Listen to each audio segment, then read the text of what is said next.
Hello, my name is Landon Remington, 38 years old. I currently live in Seattle, a rainy and vibrant city where I am the co-founder of a growing tech startup. These days, I often sit in my small office, looking out at the rain-glistened streets, feeling a fresh breeze in my life. But to tell you how I got here, I have to take you back to the past, to the days when I was the eldest son of the wealthy Remington family, living under the heavy shadow of my father, Douglas Remington, and a legacy that I never truly felt was mine. I grew up in Connecticut, in a sprawling mansion with marble hallways and expensive paintings hanging on the walls.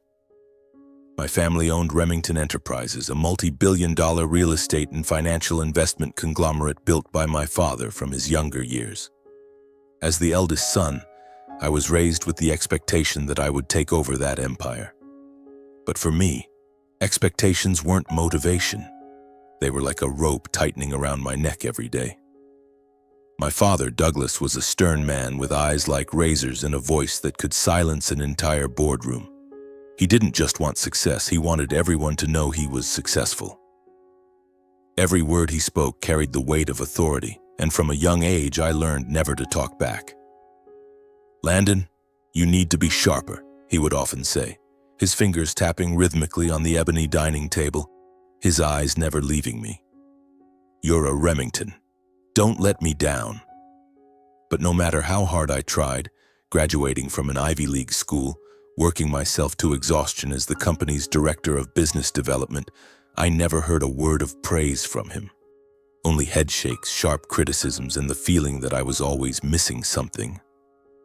My mother, Rosemary, was a gentlewoman, but her gentleness was fragile, like glass. She loved me, I knew that, but her love was always restrained by her fear of my father. "Landon, you have to be patient," she would whisper when I was frustrated, her trembling hand grasping mine. "Your father only wants the best." But to me, her version of the best felt like a gilded cage, beautiful but suffocating. Then there was Bryce, my younger brother, 7 years my junior. Bryce was the light of the family with a bright smile and a charm that won everyone over. He was spoiled from a young age, allowed to fail without consequence. While I was pressured to be perfect, Bryce could stumble and still be coddled by our parents. "He's still young, Landon," my father would say whenever I complained. "You're the eldest. You have to set an example." But setting an example for me often meant silently enduring, shouldering expectations that Bryce never had to face. I remember one evening when I was 27, having spent months preparing a plan to expand the company's market into Europe. I stood before the board, my heart pounding, hoping this time my father would look at me differently.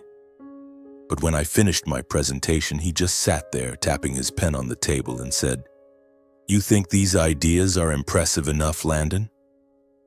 We don't need half-baked efforts." The boardroom fell silent. I felt the blood rush to my face, but I only nodded, swallowing my humiliation and walking out. It wasn't the first time nor the last. Each time a piece of me seemed to shatter. The conflicts in my family never erupted into loud arguments. They were like an undercurrent, cold, constant, and ever-present. But on that Thanksgiving evening, that undercurrent surged, breaking everything apart.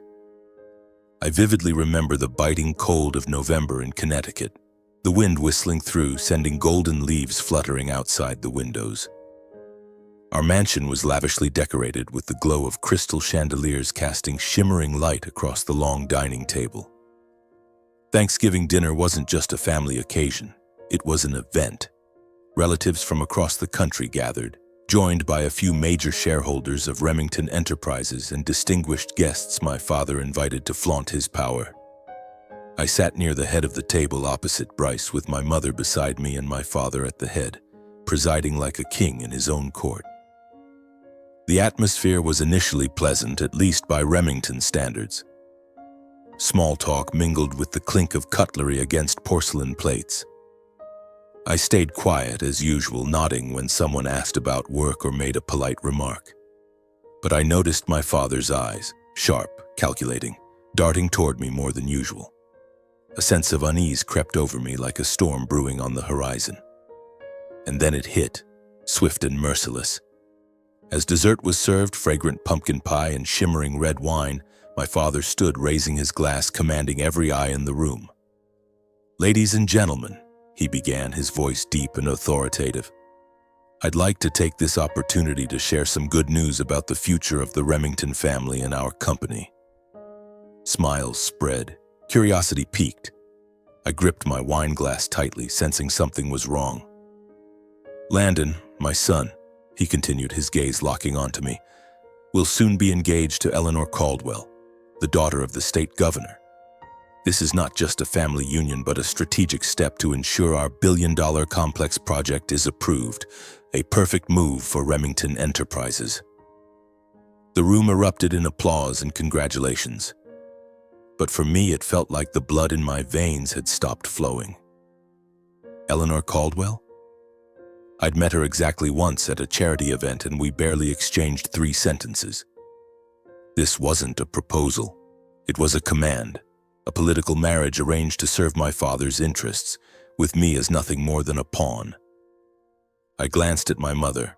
Her head was bowed, her hands clasped tightly in her lap, avoiding my gaze. Bryce smirked as if suppressing a laugh. The guests? They watched me with curious eyes, waiting for my reaction. My heart pounded, and for the first time in my life I felt a fire ignite in my chest. Not fear, but rage. "No," I said, my voice clear, though trembling slightly. The room fell silent. My father's brow furrowed, his wine glass pausing midair. "I won't marry Eleanor Caldwell. I don't agree to this marriage." For a moment, time seemed to freeze. I heard someone gasp, probably Aunt Margaret. My mother looked up, her eyes wide with panic. Bryce whispered something to the person beside him, his eyes gleaming as if watching a play unfold.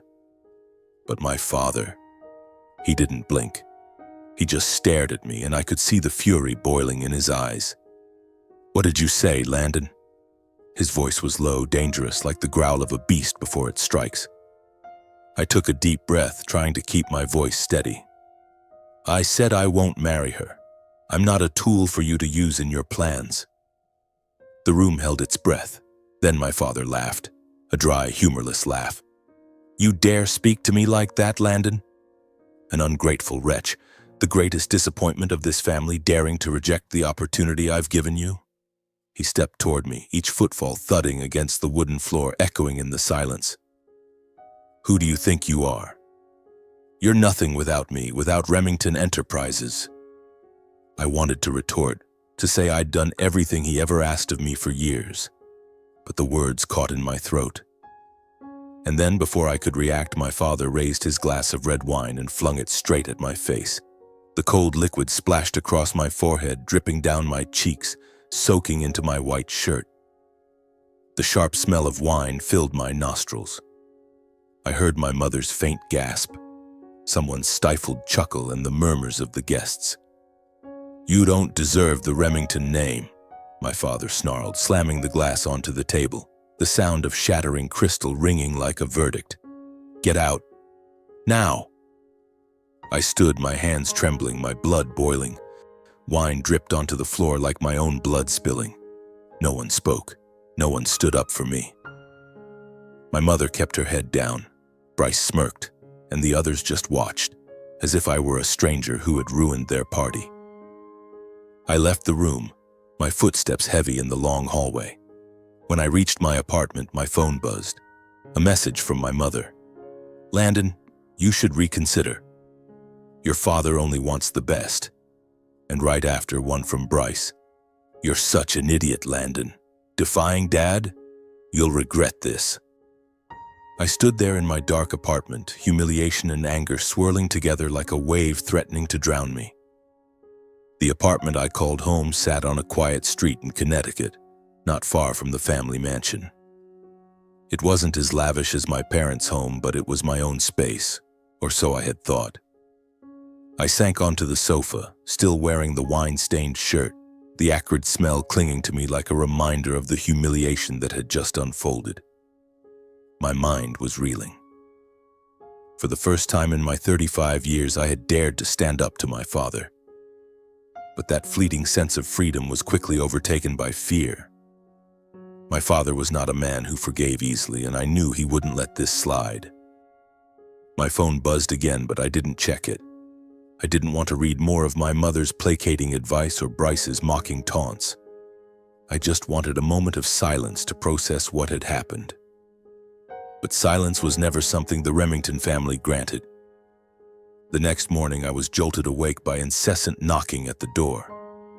Still groggy, I opened it to find a man in a suit standing there holding a stack of documents. "Mr. Landon Remington?" he asked, his voice flat. I nodded, a sinking feeling rising in my gut. "I'm a representative from the legal office of Remington Enterprises. I've been instructed to inform you that your employment contract has been terminated, effective immediately." He handed me a thick envelope, his eyes devoid of emotion. "Additionally, this apartment is company property. You have 24 hours to vacate." I stood frozen as if I'd been slapped. "What? This is my home," I nearly shouted, but the man only shrugged. "All assets you've been using, the apartment, the car, the company credit cards, are registered under Remington Enterprises. This decision comes directly from Mr. Douglas Remington." He turned and left, leaving me with the envelope in my hands and an indescribable emptiness. My hands trembled as I opened the envelope. Inside was the official termination letter, along with a notice that my primary bank account, where my salary and bonuses from the company were deposited, had been frozen.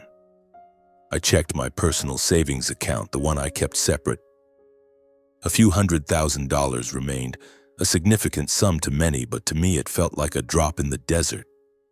I had lived my entire life in the opulence of the Remington world, and now I had almost nothing. By noon, someone came to repossess the Bentley I drove. "Company orders," one of them said, avoiding my gaze. I stood there, watching the car disappear down the street, feeling like a piece of my identity went with it. I returned to the apartment and began packing the few things that truly belonged to me. A handful of clothes, an old laptop, and a notebook where I'd once jotted down business ideas my father never bothered to look at. That night, I sat among the boxes, my phone buzzing incessantly. A message from my mother. "Landon, you've hurt your father. Apologize, and this can be fixed." I gave a bitter laugh. Fixed? No, she didn't understand. To my father, this wasn't about hurt. It was about punishment. Another message from Bryce. "Congrats, big brother, you're free now. But what kind of freedom is it when you've got nothing left, right?" I turned off the phone and tossed it onto the couch. Bryce's words cut like a knife, but I was too drained to be angry anymore. I looked around the apartment one last time. Bare walls, furniture that wasn't mine. I'd lived here for nearly a decade, but now I realized it had never truly been home. It was just another part of the stage my father had set, and I'd just been kicked off it. The next morning, I called a taxi carrying 2 suitcases and a duffel bag. I didn't know where I was going, but I knew I couldn't stay in Connecticut. Every street, every corner bore the shadow of the Remington family and of my failures. As the taxi pulled away, I looked out the window, watching the sunlight glint off the increasingly bare trees. I didn't cry, but my chest ached, as if someone were squeezing my heart. I told the driver to take me to the airport. When he asked, "Where to, sir?" I hesitated. "Seattle," I replied almost instinctively. I'd read about the city, where tech startups sprouted like mushrooms, where young, passionate people were changing the world. I didn't know what awaited me, but I knew one thing. I didn't want to be the Landon Remington of yesterday anymore.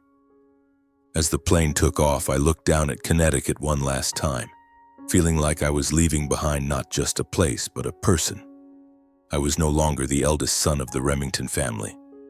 I was just Landon, and for the first time in my life, I had to figure out who that was. Seattle greeted me with a drizzle, the damp cold seeping through my thin coat. I dragged my suitcase through the airport, feeling adrift among the bustling crowd. In my pocket was the last of my money, a few $100,000, the remnants of my years toiling for Remington Enterprises. It was enough to survive for a while, but not enough to live as I once had. No more luxurious apartments, no cars, no extravagant dinners.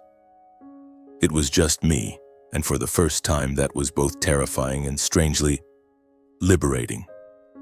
I rented a small apartment in Capitol Hill, a cramped space with creaky wooden floors and peeling paint. It smelled of mildew, but the window overlooked a lively street where young people in hoodies and canvas bags passed by, laughing and chatting. I stood there watching them, wondering if I could become part of this world, a world unbound by the Remington name. Those first days in Seattle were a series of challenges. I'd never had to fend for myself. In Connecticut, I had assistants, drivers, and an entire team ready to follow my orders. Now I had to learn how to cook, do laundry, and budget every penny to make it through the month. I remember one evening when I tried to make a simple spaghetti dish and ended up burning the pan.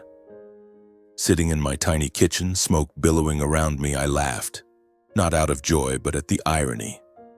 Landon Remington, who once orchestrated million-dollar deals, couldn't even cook a meal. But then I found the first glimmer of light in the darkness. One afternoon, while sitting in a small coffee shop, where I often went to use the free Wi-Fi, I overheard a group of young people discussing their startup project. They were at the table next to me, passionately debating an app that connected local farmers with consumers. Their idea was rough, but their eyes sparkled with enthusiasm. I listened, feeling something stir inside me. I'd once dreamed of bold ideas like theirs, but my father always dismissed them as fanciful. Summoning my courage, I approached their table. "Excuse me," I said, my voice slightly hesitant. "I overheard you talking about your project. I've worked in business and marketing. If you need help, I'm willing to pitch in." They looked at me, a 34-year-old man in a worn sweater, with skepticism. But then the group's leader, Mia, smiled. "All right, if you're up for working with a bunch of fresh out of college kids, let's see what you've got." She handed me a coffee, and just like that, I stepped into their world.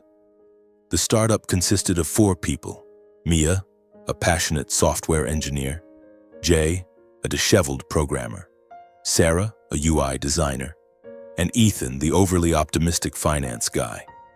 They worked out of a tiny rented room on the outskirts of town, with rickety furniture and a whiteboard covered in scribbled notes. I poured my savings into the project, not because I was certain it would succeed, but because I wanted to believe in something, in them and in myself. The first few months were a blur of sleepless nights and endless days. I never imagined starting over could be so hard. At Remington Enterprises, I had support teams, abundant resources, and everything neatly organized. Here, in the startup's cramped room, everything was chaos. Jay's computer crashed constantly, Sarah argued endlessly over app interface colors, and Ethan's relentless optimism, "We're almost there," persisted even when the company account dwindled to a few $1,000s. Mia, with her boundless energy, kept things from falling apart, but even she had moments of doubt. I handled communications and marketing, a role I thought I'd excel at given my experience at Remington Enterprises. But reality was harsher. The strategies I'd used for big deals didn't work for a small startup with a tight budget. I had to learn to write social media posts, pitch to local journalists, and even shoot promotional videos on my phone. Once, I stood in front of my apartment mirror, rehearsing a product pitch, only to realize my voice sounded stiff and distant, as if I were still trying to play Landon Remington, Director of Business Development, instead of Landon, the man trying to find his way in a new world. Living frugally was a brutal lesson. I was used to 5-star restaurant meals. Now I calculated how to buy discounted groceries.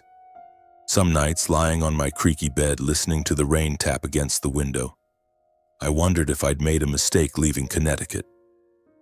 Memories of that Thanksgiving dinner haunted me. The red wine dripping down my face, my father's cold laugh, my mother's silent gaze. But whenever I thought about going back, apologizing to my father, and returning to my old life, a small flame sparked inside me. No, I told myself, I couldn't go back to being his puppet. One evening, as the team worked late in the office, Mia pulled me aside. "Landon, you okay?" she asked, her sharp but caring eyes studying me. I started to say I was fine, as always, but stopped.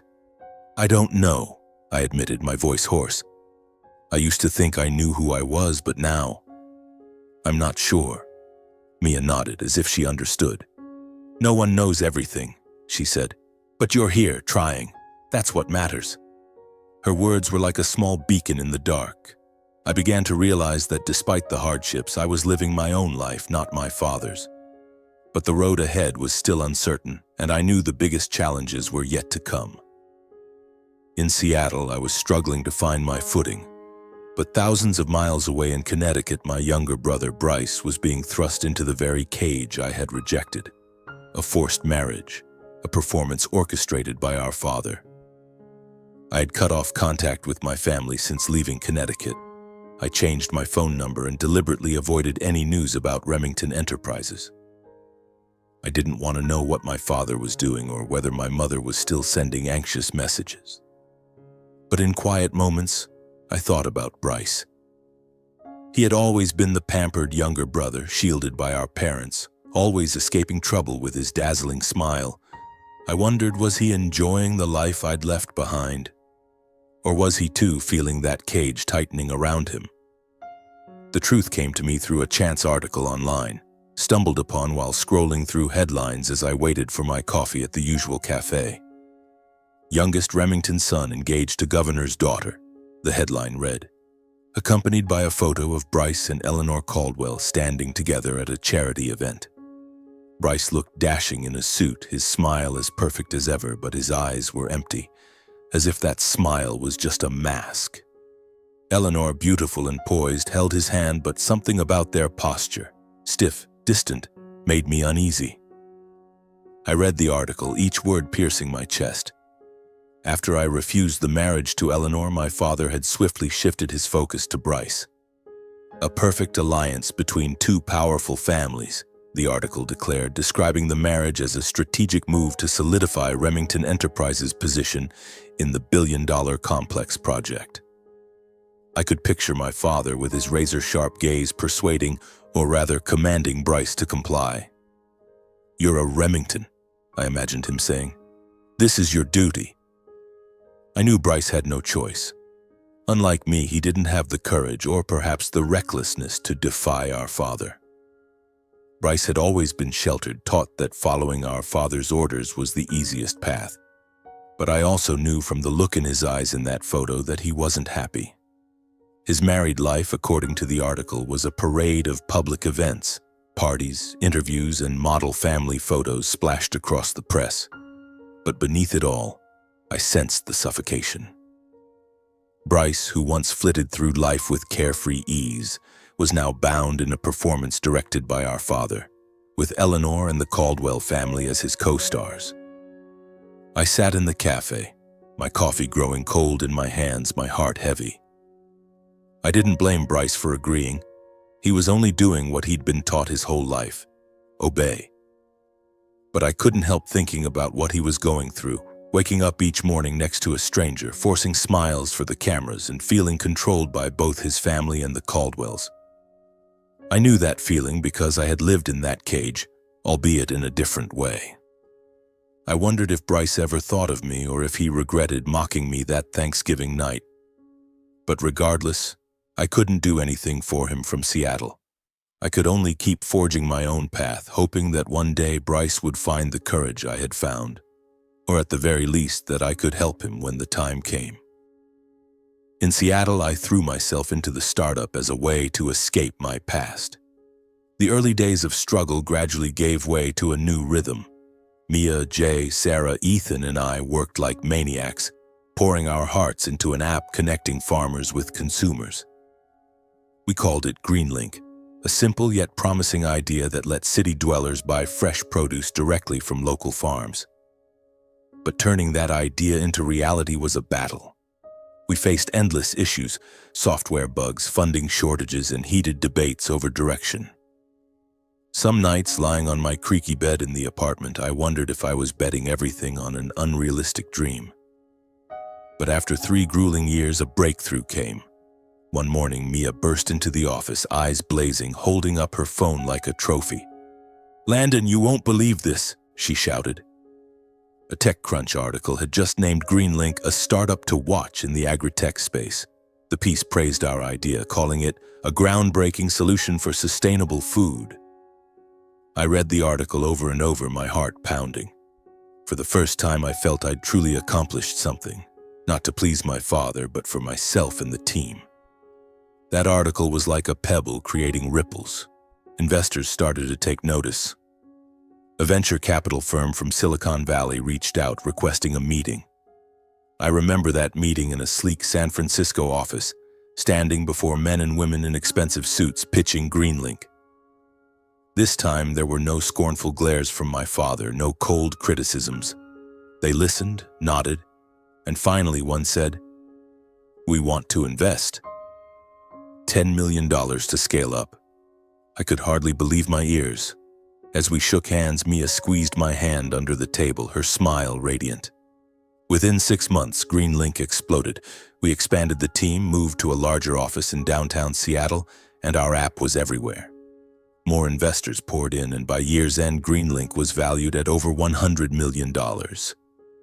I, the man my father once called a disappointment, was now invited to speak at major tech conferences. I stood on stages before hundreds, sharing Greenlink's journey. But deep down, I knew I was telling my own story. A story of someone who dared to step out from his family's shadow. In those days, I began to realize that success wasn't just about money in the bank or glowing articles. It was the feeling of freedom, of living as the person I wanted to be. But even in that glow, I couldn't stop thinking about Bryce, about Connecticut, and what I'd left behind. I wondered if he knew about me, about what I'd achieved. And I wondered if one day I could help him break free from the cage our father had built for both of us. Seattle had become my home, not because of its rain-soaked streets or my small Capitol Hill apartment, but because of Greenlink, the brainchild of my team and me. After 3 years of struggle, our company was now a name in tech magazines with investments pouring in like water. I stood on conference stages talking about how Greenlink connected farmers with consumers, but deep down, I carried an emptiness, a void shaped by family, by Bryce. I had tried to lock away the past, but it crept into quiet moments when I sat alone in my office, watching the rain fall outside. One April evening, as I celebrated with the team at a small bar near the office after a successful funding round, something unexpected happened. I was laughing with Mia, a beer in hand, when the door swung open. A familiar figure stepped in, tall, lean, with neatly styled blonde hair but eyes heavy with exhaustion, far from the sparkle I once knew. Bryce, my younger brother, standing there in a Seattle bar, thousands of miles from Connecticut. I nearly dropped my beer, my heart pounding as if it might leap out of my chest. "Landon?" Bryce called, his voice hoarse, as if unsure I was really there. I stood, my legs heavy, and for a moment we just stared at each other like strangers who were once brothers. "Bryce?" I said, my voice catching. "What are you doing here?" He stepped closer, his gaze sweeping over me, lingering on my worn hoodie and scuffed sneakers. "You look different," he said, a faint smile flickering. I gave a wry laugh, gesturing to the table where the Greenlink team sat. "Sit down. Tell me what's going on." We settled into a quiet corner of the bar where the hum of the crowd and faint jazz music couldn't drown out the tension between us. Bryce no longer looked like the confident kid I knew. His suit was still expensive, but his shoulders slumped as if carrying an invisible weight. I ordered 2 beers, sliding one toward him, and waited. I knew Bryce hadn't flown across the country just to visit. Something was wrong. "I don't know where to start," Bryce said, his fingers tracing the rim of the untouched beer. Everything's falling apart, Landon." His voice trembled, and I saw desperation in his eyes, something I'd never seen in Bryce, the sheltered brother always shielded from our father's storms. He told me about his marriage to Eleanor Caldwell. After I rejected the political marriage our father had arranged, Bryce had been thrust into the role, a substitute pawn. "Dad said it was my chance to prove I was a true Remington," he said, his voice bitter. "But you know what? It wasn't a chance. It was a trap. Bryce described a life of control. Eleanor, though intelligent and charming in public, was distant, living by the Caldwell's script. Every move Bryce made, from dinner parties to speeches, was meticulously planned. "I feel like a puppet," he said, his hands clenching until his knuckles whitened. "Every day I have to perform. I don't know who I am anymore." I sat there, listening, feeling like I was looking at an old version of myself, the one trapped in our father's cage. I wanted to say something to comfort him, but the words stuck in my throat. Bryce looked at me, his eyes full of pain. "You did it, Landon. You got out and built something. Me, I don't know how to escape." I took a deep breath, searching for words. "Bryce, I didn't leave because I was stronger than you," I said, my voice low. "I left because I had nothing left to lose, but you can still choose." He shook his head, a bitter smile crossing his lips. "Choose? If I say no, Dad will do to me what he did to you. Take everything. I don't have your courage, Landon." I wanted to tell him that courage wasn't something you were born with. It was forged through pain, sleepless nights, and self-doubt. But before I could speak, Bryce stood, mumbling an apology. "I just wanted to see you," he said. "I heard about Greenlink. I'm proud of you, even if I never said it." He turned and walked out of the bar, leaving me with an unfinished beer and a sense of helplessness. I sat there in the dim light of the bar, thinking about Bryce and the paths we'd taken. I had found freedom, but at the cost of distance from my family. Bryce was still trapped, and for the first time I felt not anger but responsibility. I wanted to help him, but I didn't know how. The brief encounter with Bryce at the Seattle bar left me with a lingering sense of unease. He left quickly, as if afraid of being spotted, but his desperate eyes and words, "I feel like a puppet," echoed in my mind. I knew Bryce was living in a cage, just as I once had. But I never imagined that just a few months later he would make a decision that would shake the entire Remington family. In Seattle, I carried on with Greenlink. The company was now a shining star in the tech startup world. We had just signed a major deal with a supermarket chain to distribute local farm produce through our app.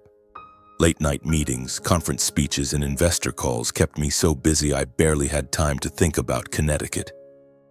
But every time my phone buzzed with an unknown number, my heart raced, hoping it was Bryce, and dreading it might be bad news. Then one morning, as I was checking emails in the office, a message came from an unfamiliar number.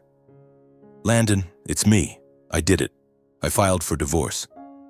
I froze, rereading the text, the world around me going silent.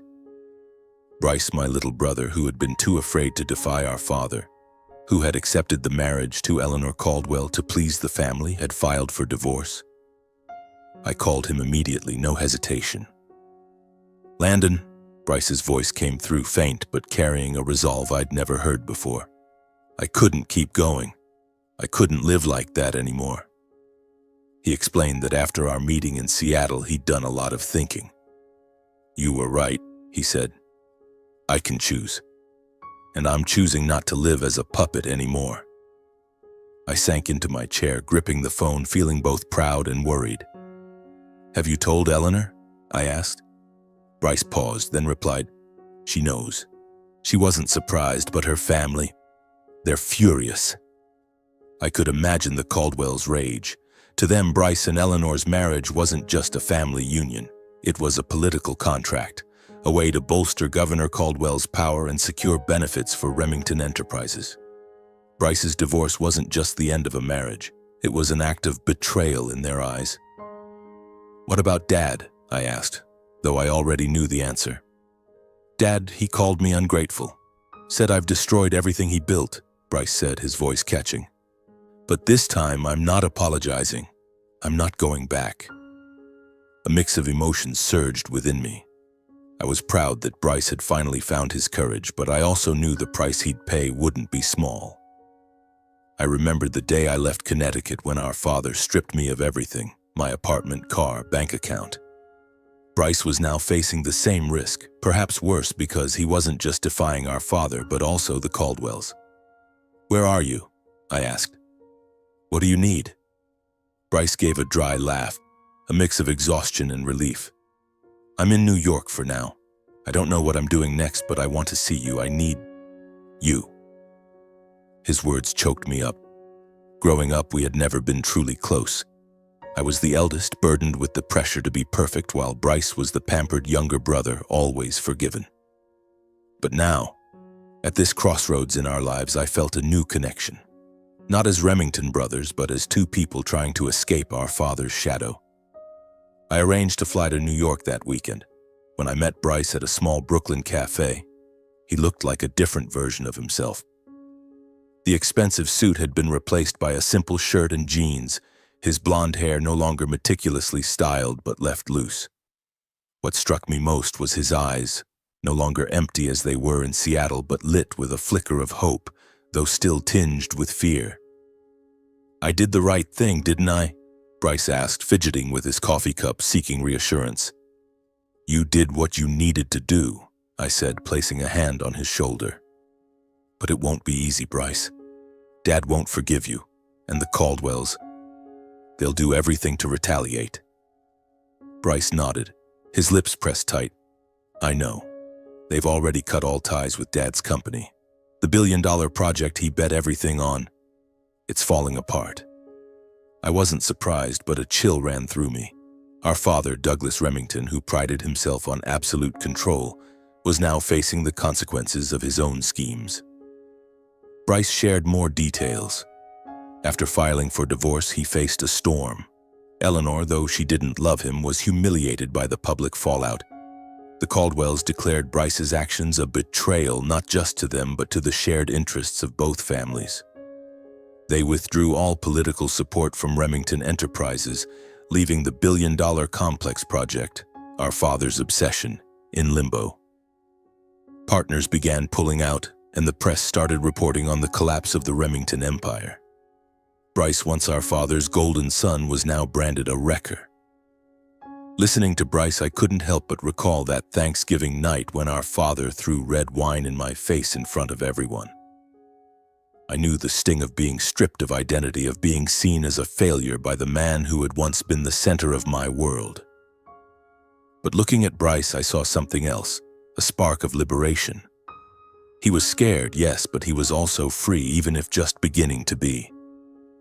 "What's your plan?" I asked, keeping my voice steady.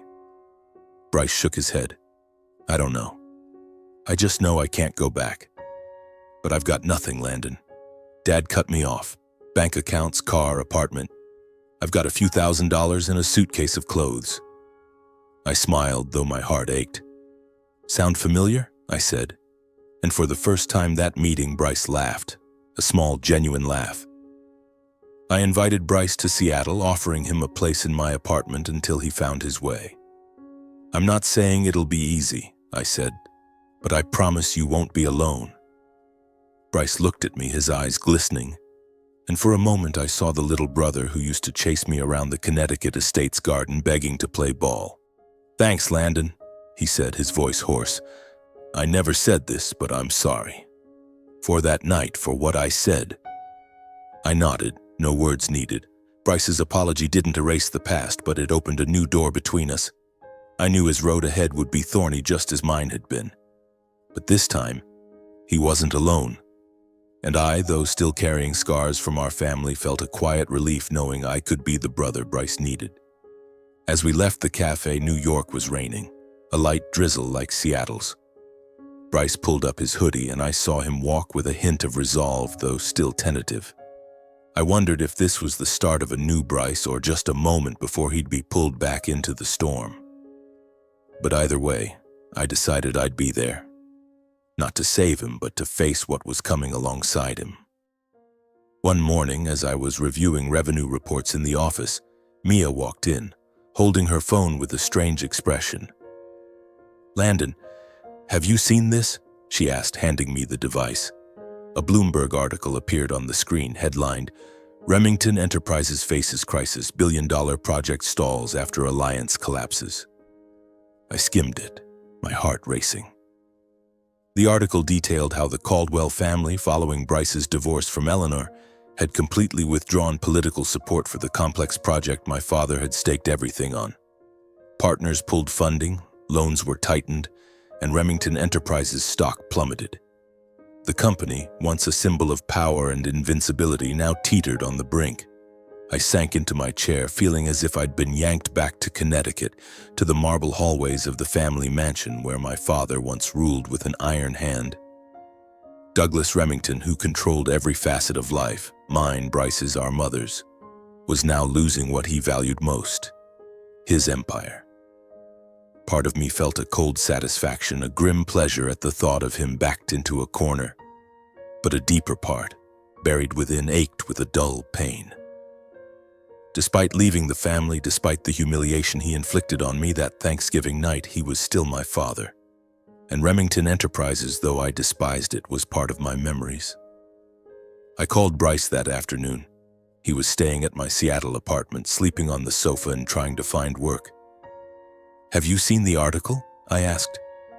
Bryce sighed over the phone. "Yeah, Dad called me this morning. He blamed me, Landon. Called me the destroyer of the family legacy." His voice wavered, but I detected a new resolve. "But I don't regret it. Not anymore." I fell silent, picturing our father in his Connecticut office behind his ebony desk, his sharp gaze perhaps now masking panic. I used to fear those eyes, lived my whole life trying to please them. But hearing Bryce, I realized our father was no longer the invincible man I once knew. He had bet everything on the Caldwell alliance, and when Bryce broke it, he lost his strongest card. In the weeks that followed, news about Remington Enterprises grew bleaker. Competitors swooped in, snatching contracts my father once held secure. Investors fled, and the press began calling it the fall of an empire. Once I saw a photo of my father in an online article. He was at a press conference, looking a decade older with deeper wrinkles and weary eyes.